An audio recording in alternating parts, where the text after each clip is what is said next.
Madam Speaker, I move that we recognize the gentleman from Davao, the Honorable Marc Douglas Cagas, for his interpellation. The Honorable Marc Douglas Cagas is recognized for his interpellation.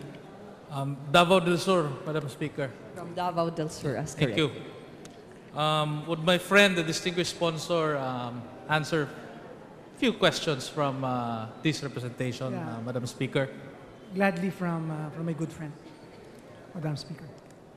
Thank you, distinguished sponsor.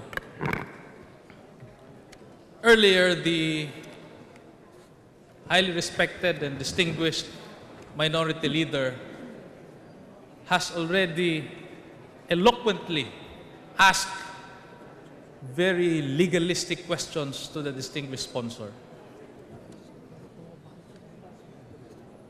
This representation, however, is not blessed, Madam Speaker, with much knowledge and wisdom as a distinguished minority leader.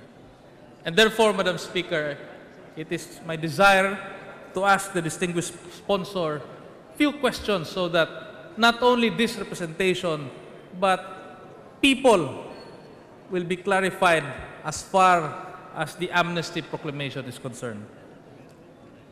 My first question, Madam Speaker, is that it is very easy for the distinguished sponsor, knowing that he's a very intelligent lawyer. What is the procedure for a person to avail of amnesty? Well, it is laid down in the proclamation that there's an ad hoc committee to be created by the Department of National Defense, and the possible grantees may apply, and they may only apply after we have concurred with this proclamation, and this proclamation has been published in the two newspapers of general circulation. So it's a process with the Department of National Defense. And should this, where does this application emanate? Should this emanate from Congress, or does the same emanate from the executive, let's say from the office of the President? Yeah, the one that is in charge of the application is the Department of National Defense. And in fact, under their internal rules and regulations, draft 1, they have already drafted a copy of that application form. So it's with the executive, Madam Speaker. And so, as far as the case at bar is concerned, is the distinguished sponsor in a position to say as to who drafted or prepared the said proclamation, Madam Speaker? Yeah, the said proclamation was prepared by the Office of the Executive Secretary with consultation, of course, with the Chief Presidential Legal Counsel. And because of what happened, because of the amendment, almost all of the substantial portions now was with coordination and are the recommendations from the House panel, including the minority leader. Madam Speaker, distinguished sponsor, before I go to question on amendments, just to clarify, just so that will be clarified, should admission of guilt be expressed, or a mere implication of the same would suffice? Well, under the Supreme Court decision, it's an implied application when you apply for amnesty. But in this case, it is the sense of the committee that we should go one step further, and in the application itself, it should be expressed. Should be expressed? Yes. As I was listening, Madam Speaker, to the interpellation between the distinguished minority leader and the sponsor, I kept on hearing the phrase, the proper time. May I therefore know when is this so-called proper time is, Madam Speaker, distinguished sponsor? Well, the proper time to suggest some recommendations will be after the interpellation period, Madam Speaker. And the distinguished, the the chairman has already agreed to the recommendation from the minority leader that we include that phrase express in the concurrence to the proclamation. Just for the record, Madam Speaker, so that there will be no doubt, is the distinguished sponsor, Madam Speaker, saying that what we are doing now, this process of interpellating each other, is this what we call now the proper time, Madam Speaker? Well, the proper time is after the interpellation period, before we vote on this measure. And how do we vote on this amnesty proclamation? It should be at least we should get a majority of all the members present. Meaning, Excuse me, Madam Speaker, majority of all the members of Congress, which means it's all the composition of the House of meaning, Representatives. is the voting nominal or is the voting by calling the roll, Madam Speaker? The Constitution is silent on that, Madam Speaker, and it would really depend on the august body with respect to the procedure and voting. As long as majority of all the members concur, then we concur with the proclamation. Madam Speaker, I beg to disagree with the distinguished sponsor, not with the provision of the Constitution, Madam Speaker, but it is my humble opinion that matters of this magnitude, amnesty which should be given to personnel who attempted to destroy our democracy, should be voted not merely by calling the roll, Madam Speaker, but each member should also be given their time probably to explain their vote. In other words, Madam Speaker, voting should be on a nominal basis and not merely by calling the roll, Madam Speaker. Madam Speaker, the distinguished gentleman, my good friend, is entitled to that under the rules. As a matter of procedure, Madam Speaker,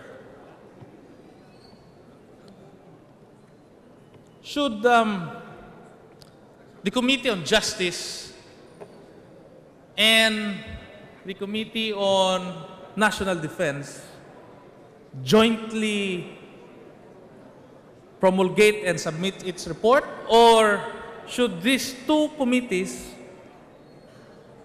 separately submit or promulgate their own respective reports or decision, Madam Speaker? Which is which, Madam Speaker?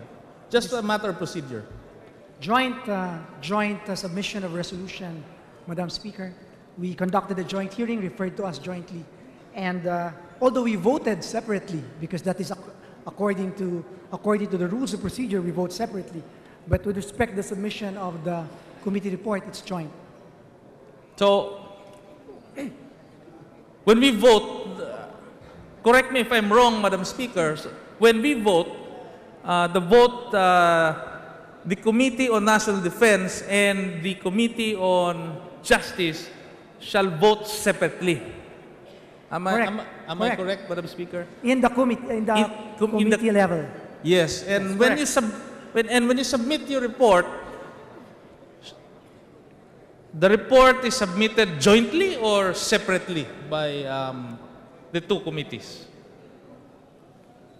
No, it's always joint because it's a joint referral, joint hearing, joint sponsorship. The only separation is with respect to the voting. We voted separately in approving this proclamation, but and also we signed separately. The members of the Committee on National Defense, majority of them signed the committee report, and also majority of the members of the Committee on Justice signed separately the report. Thank you, distinguished sponsor. May this representation be clarified. Why is the same probably after the concurrence of Congress, why is it that the same should be immediately executory? Yeah, as I mentioned earlier, Madam Speaker, it is because of the qualified doctrine the doctrine of qualified political agency. And I'm sure my good friend is also familiar with the doctrine that the act of a subordinate, of an alter ego, is the act of the principal unless reprobated or reversed, which means that if the president will not reverse it, that's already considered as if the president acted on the application, although it was just the act of an alter ego, in this case, the Secretary of National Defense. Madam Speaker, may I inquire from the distinguished sponsor,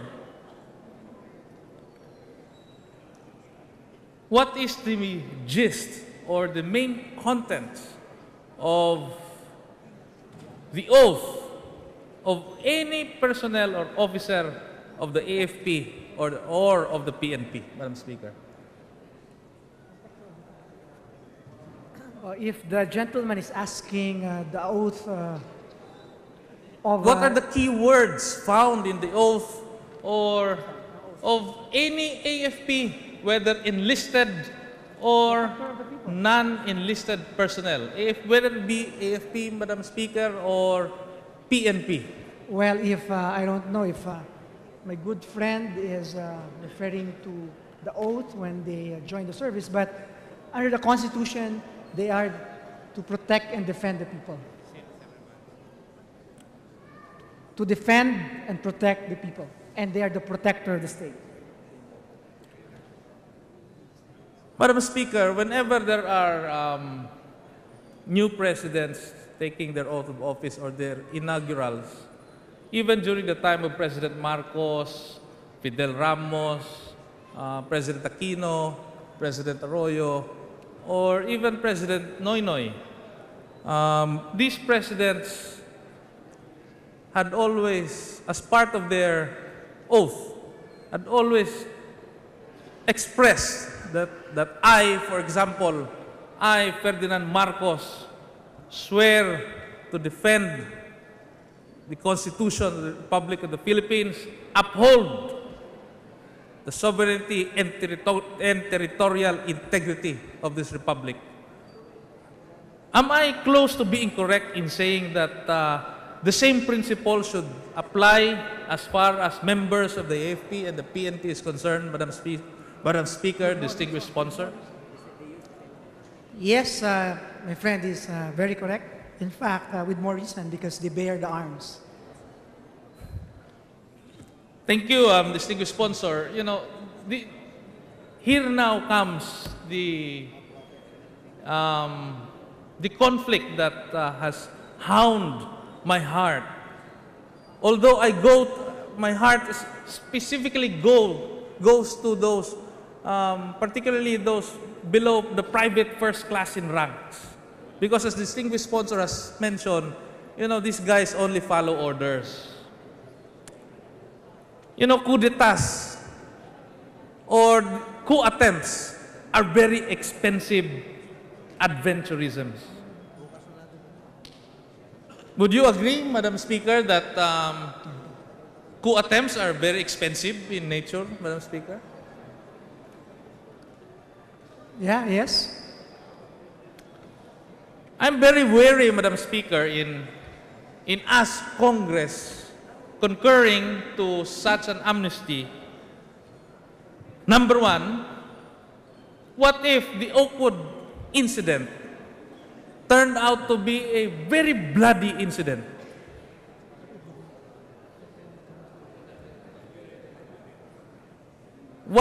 Should we still be talking about, should we still be here talking about granting amnesty to those who participated in such a military adventurism, Madam Speaker, distinguished sponsor?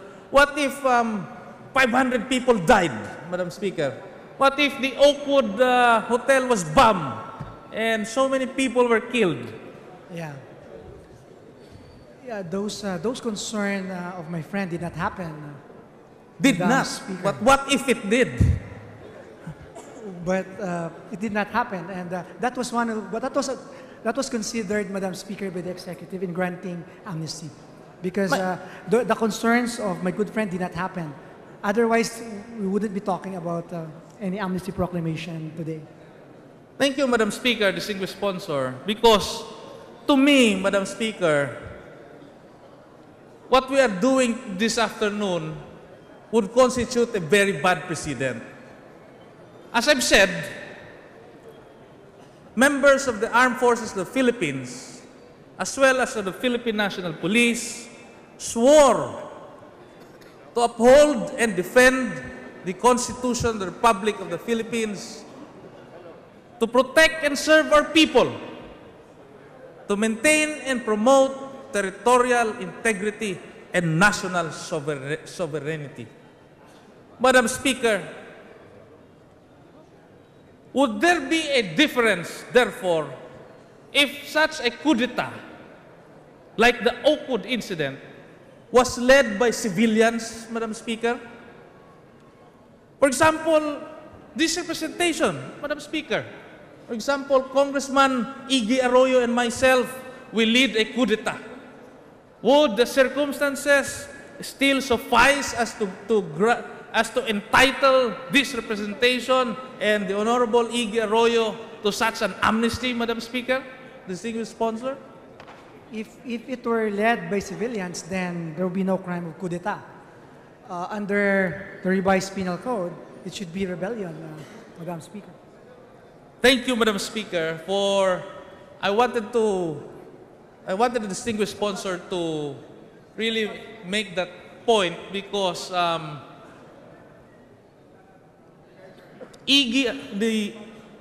this is just presuming arguendo only.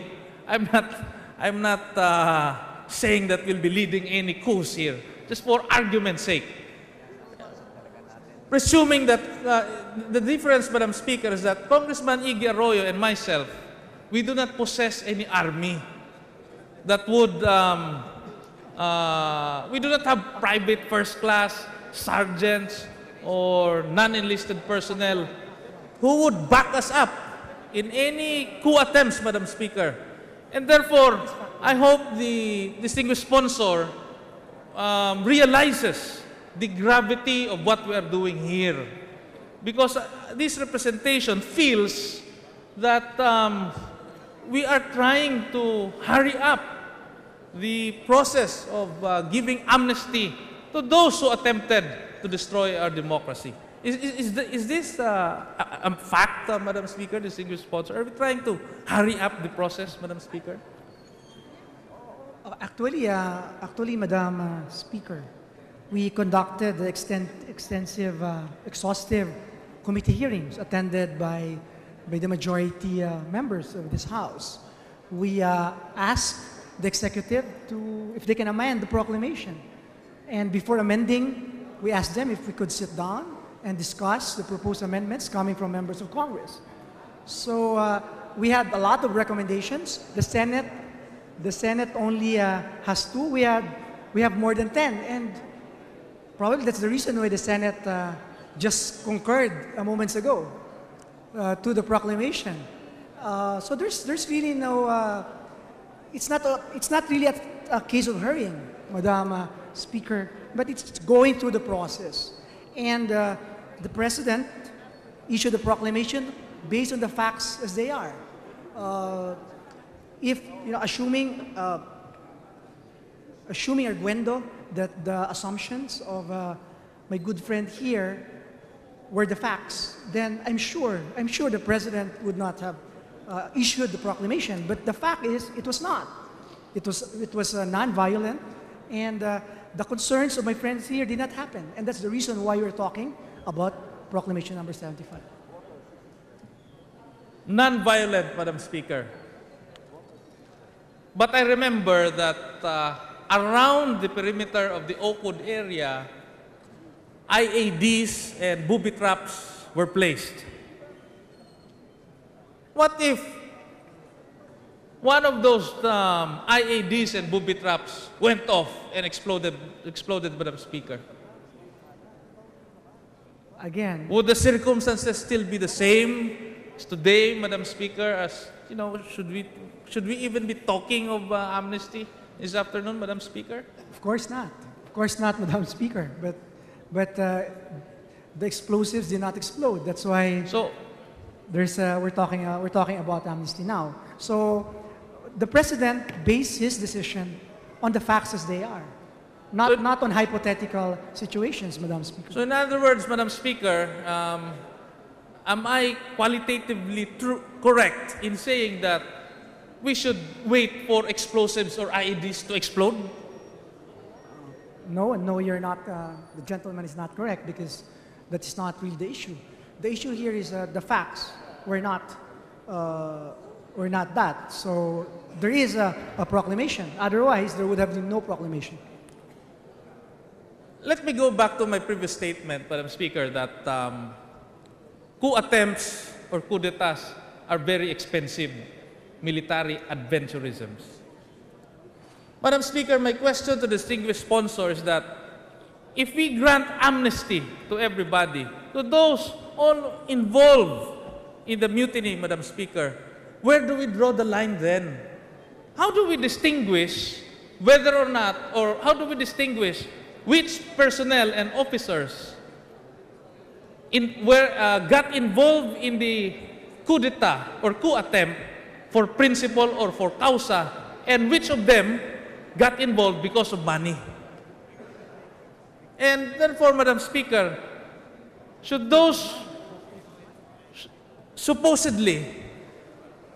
officers and men who got involved for money or for other consideration, should they be entitled to amnesty as well, Madam Speaker? Well, doing a particular offense for political beliefs is a state of mind, Madam Speaker. And in a way, yes, my good friend is correct that it's really very, very hard to prove. It can be proved by some overt actions. But in amnesty, as opposed to pardon, the president here just declares a class of individuals. And here it is generalized. Those who were involved in a particular incident. And in the application, it will be processed. It will be processed. But you cannot prove with certainty, as in the burden proof in the courts of justice, whether indeed the applicant committed the offense pursuant to political beliefs or pursuant to just for money, for instance. So probably that's a valid observation coming from the distinguished gentleman. Thank you, Madam Speaker, distinguished sponsor. The thing is, Madam Speaker, we have had several coup attempts before. Would the distinguished sponsor know how many coup attempts were committed during the time of then President Corazon Aquino? According to the armed forces here, there were 7 coup attempts during the time of President Corazon Aquino. And how many of these 7 coup attempts resulted in a bloodbath? I don't know the definition of bloodbath. Meaning, but if there's casualties, meaning substantial casualties, if that's the definition, it's in the only one would qualify to that definition, and that was July. I think it was July of 1989, the most serious attempt against the Aquino administration at the time. And in all of these 7 coup d'etats, were those involved in the same also granted their own amnesty, Madam Speaker, distinguished sponsor? So I think based on the discussion during the committee hearings and the information given to us by the AFP, those involved in 1989 are 2 officers now, which are possible grantees to the application. As you stated earlier, as the distinguished sponsors stated, causa or principle would mean one's personal beliefs or opinions. But, Madam Speaker, it would become very different if such personal beliefs were translated into overt acts? What if the coup d'etat or the awkward incident resulted in a bloodbath, just like what happened in the December coup during the time of then President Corazon Aquino? Madam Speaker. Well, if you know, hypothetically, since that's a hypothetical question, then I don't think the president will issue a proclamation, amnesty proclamation. What was then the effect to the economy, Madam Speaker, distinguished sponsor, of the 7 coup attempts made during the time of then President Corazon Aquino, and the awkward incident transpired during the time of then President Gloria Macapagal Arroyo? Are there any economic setbacks as far as this military adventurism is concerned?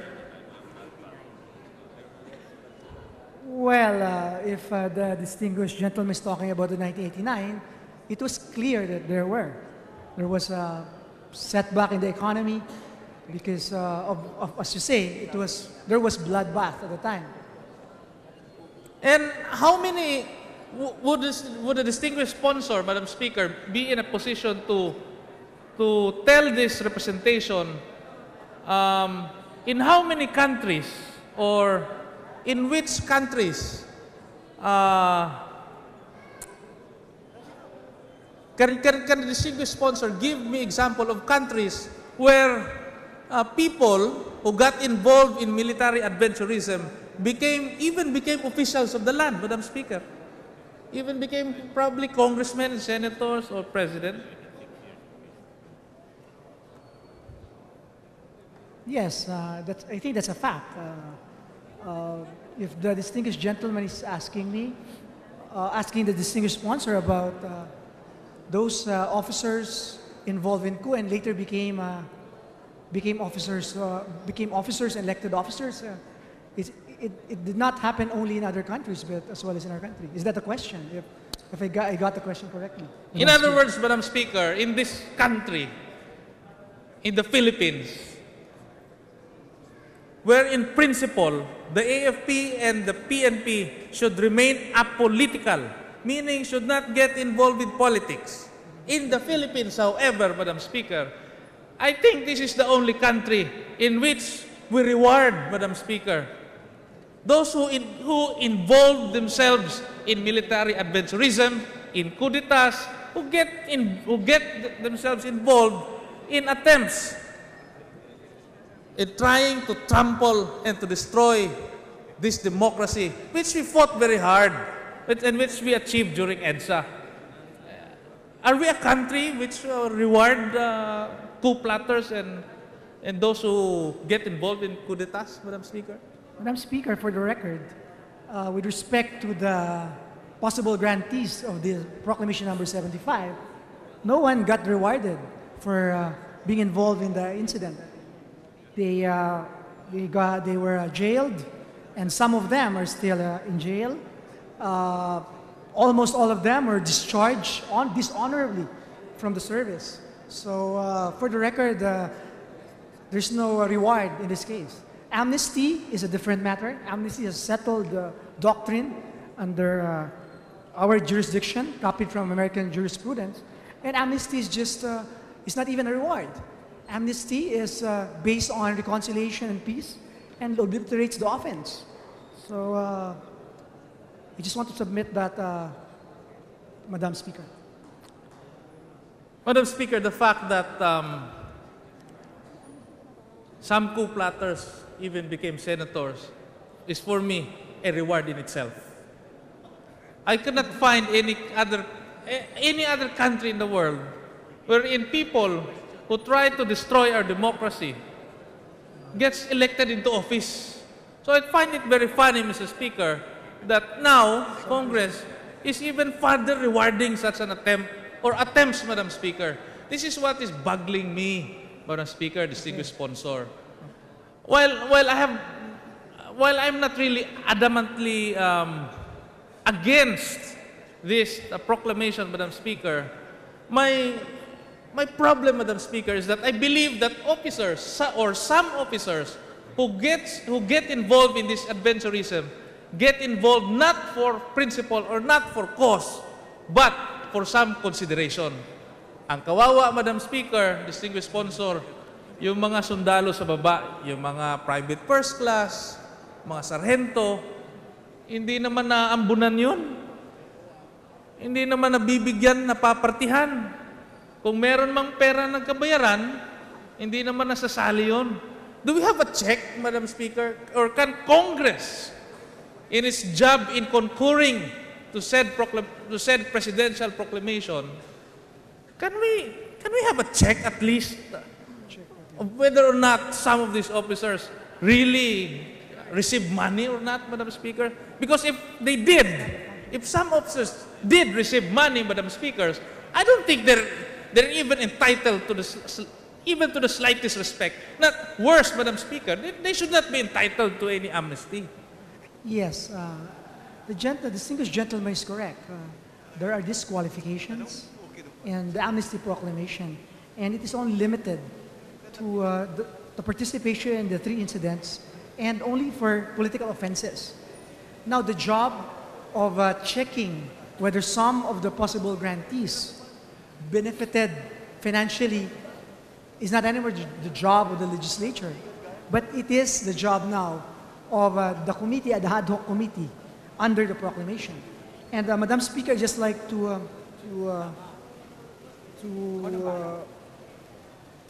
touch on the point raised earlier by my good friend regarding elected officials who were regarding former military officers who became elected officials.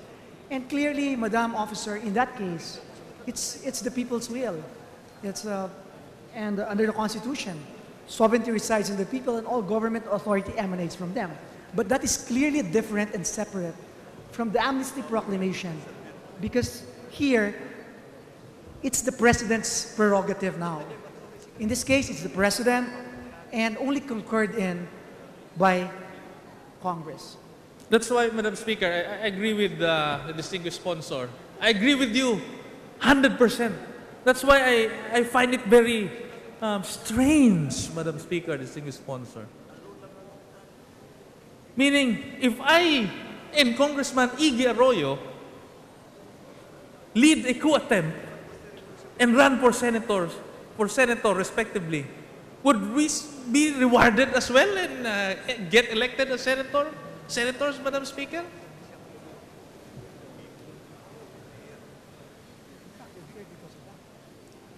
Madam Speaker, this is a suggestion to the distinguished sponsor. Before we even approve concur with this presidential proclamation, may I respectfully request from the distinguished sponsor that this ad hoc committee should go further and check. Because I believe that there are particular individuals or officers who truly deserve the grant of amnesty. And some of these officers also do not deserve amnesty. Is the distinguished sponsor, can I get the assurance, Your Honor, please, of the distinguished sponsor, that this ad hoc committee will go and dig deeper? Hindi naman kasi masama ito, Madam Speaker, if we are a country who will habitually, or in the words of the distinguished sponsor, if this adverb is correct, recidivistly. There's no such a word, by the way. Just to emphasize the word recidivistly grant amnesty to military adventurers, then we are not setting good examples, Madam Speakers. These are very horrible precedents, Madam Speaker. Yeah, absolutely. The sponsor would agree with that recommendation. In fact, we can include that in our recommendation. Please. To the concurrence. Yes, it was accepted. Thank you, distinguished sponsor. I'm about to wind up. I have 2 more questions, distinguished sponsor. It has come to my knowledge that insurgents or NPA rebels were part of those who conspire together with what do we call these government rebels? Do we call them, what's the term for those who got involved? Mutineers? Ano bang grupo? Ano pangalan ng grupo nila? Can you please repeat that question, Madam Speaker? It has come to my knowledge, Madam Speaker, that NPAs were part of the Oakwood incident. In fact, it did not materialize because it was supposed to be a huge event, Madam Speaker.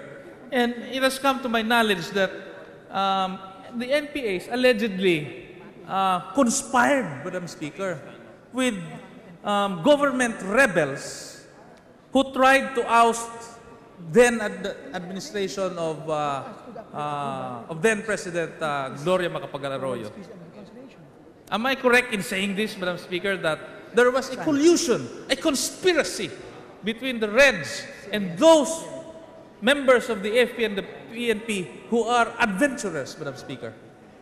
Yes, Madam Speaker, the members of the PNP filed, specifically PNP-CIDG, filed complaints against civilian participants to the Marines standoff incident in 2006. And some politicians were named respondents, including some businessmen, former AFP and PNP officers, and including alleged members of the CPP-NPA and the F. However, the case is still pending after 2 years, 3 years, still pending with the Department of Justice and has not been resolved yet. And based on the proclamation, if they wish to apply for amnesty, there's no prohibition for application.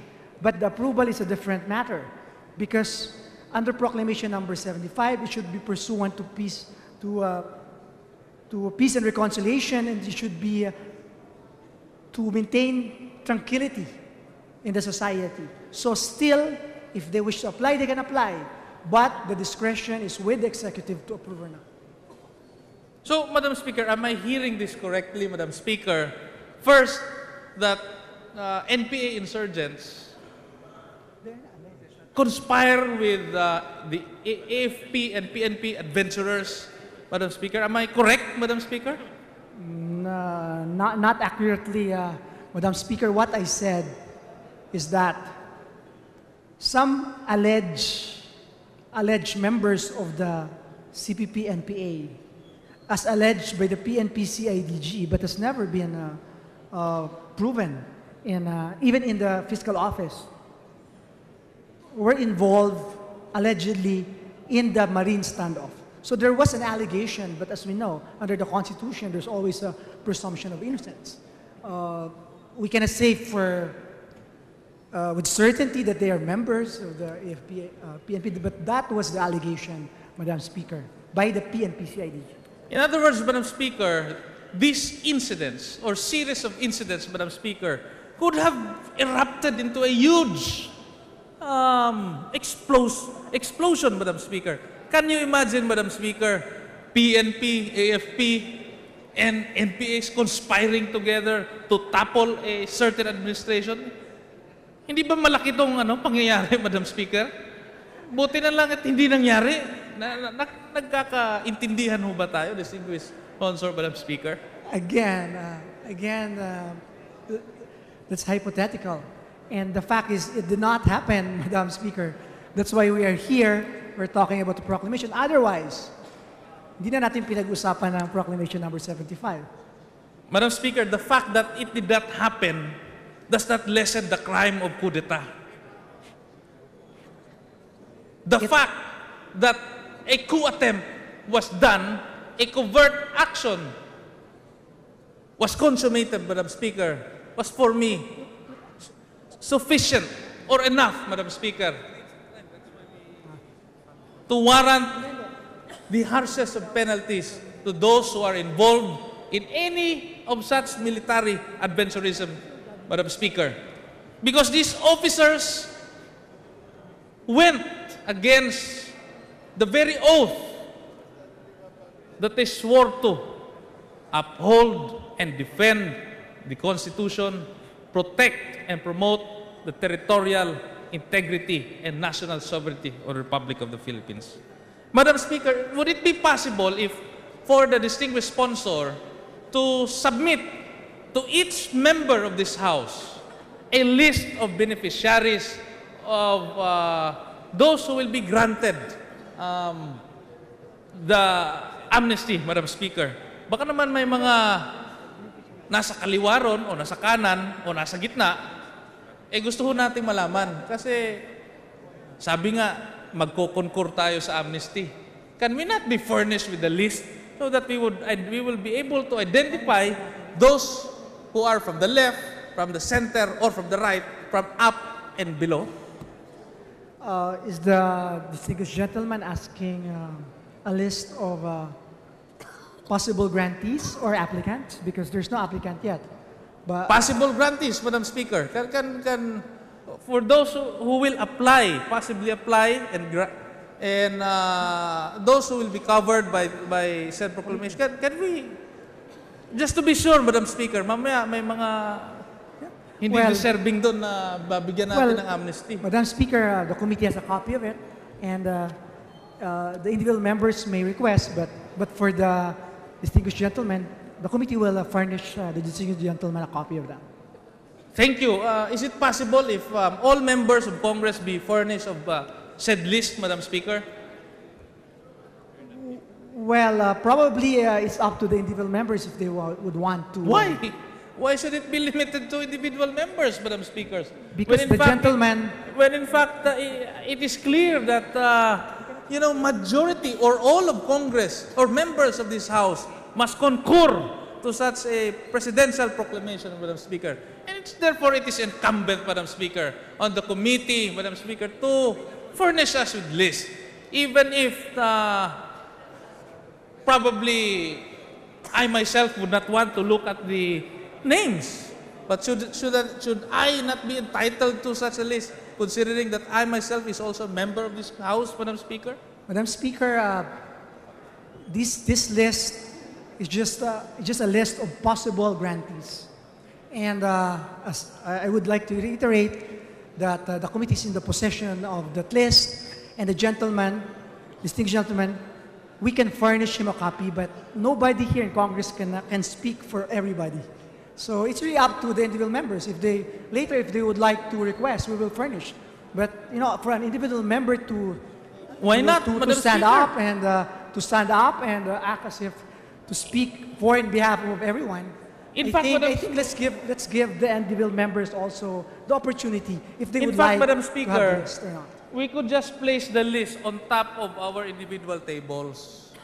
We need not give personally, Madam Speaker, the list to each member of Congress.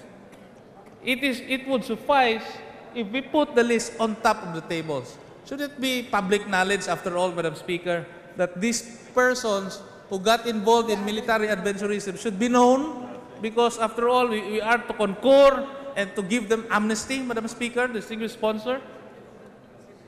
Well, Madam Speaker, I was informed that the names, the persons in the list, some of them would not want to be known because actually they will not apply. So they don't want their names in the list. Then, So Madam Speaker, if that's the case, then why do we have to discuss this presidential proclamation, Madam because Speaker? there are more than 300 who may wish to apply. Then give us the names, Madam Speaker, of the I will give would-be you the name. beneficiaries. I will give the distinguished gentleman the name, and will furnish you, as I said. I reiterated, but you cannot speak. The distinguished gentleman cannot speak for in behalf of the entire membership of the House. What if I photocopy it and place it on top of each of the tables of each of the members of Congress here, Madam Speaker? Would there be a difference, Madam Speaker?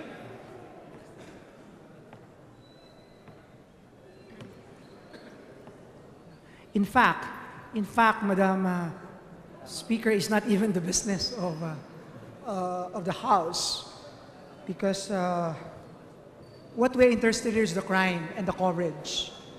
The individual members, the persons actually, with respect to the application, it's really the job of the executive. But because of courtesy to a good friend and a distinguished gentleman, we are furnishing him a copy of that. But to all the members, it's up to them to request the Committee on Justice. Thank you, Madam Speaker. Thank you, distinguished sponsor. Since the distinguished sponsor has said the word friend again, I am constrained, Madam Speaker, to ask my last question. Madam Speaker, distinguished sponsor, in this presidential proclamation, the reason why I ask for the list, Madam Speaker, is this. It's not only because I want to find out if there are members of the left, the right, or the center, the up or the downs, but I'm wondering, Madam Speaker, why, how come, up to now, Madam Speaker, the Morong 43, wala pa nga silang pre-trial eh. Bakit hindi na lang natin sila isama sa amnesty? Yeah, that's well, actually a valid point from a good friend, and I think that's a matter now being reviewed by the executive, and I think that is something that the executive could really seriously consider, Madam Speaker. Thank you, Madam Speaker. Dapat talagang i-consider, Madam Speaker, kasi this would give me some suspicion. What's up with Trillanes and company? What's so special with Trillanes and company that we specifically target them for this presidential proclamation? And why not give this Morong 43? Or why not include this Morong 43 in this presidential proclamation, Madam Speaker? With that, Madam Speaker, I thank the distinguished sponsor for giving me the courtesy of answering my questions and furnishing me the list probably tomorrow or Before you vote. Before we vote. Yeah. Thank you, Madam Speaker, and thank you, distinguished sponsors. Thank you very much. The Honorable Fariñas and the Honorable Tupas. Thank you very much, Madam Speaker. Majority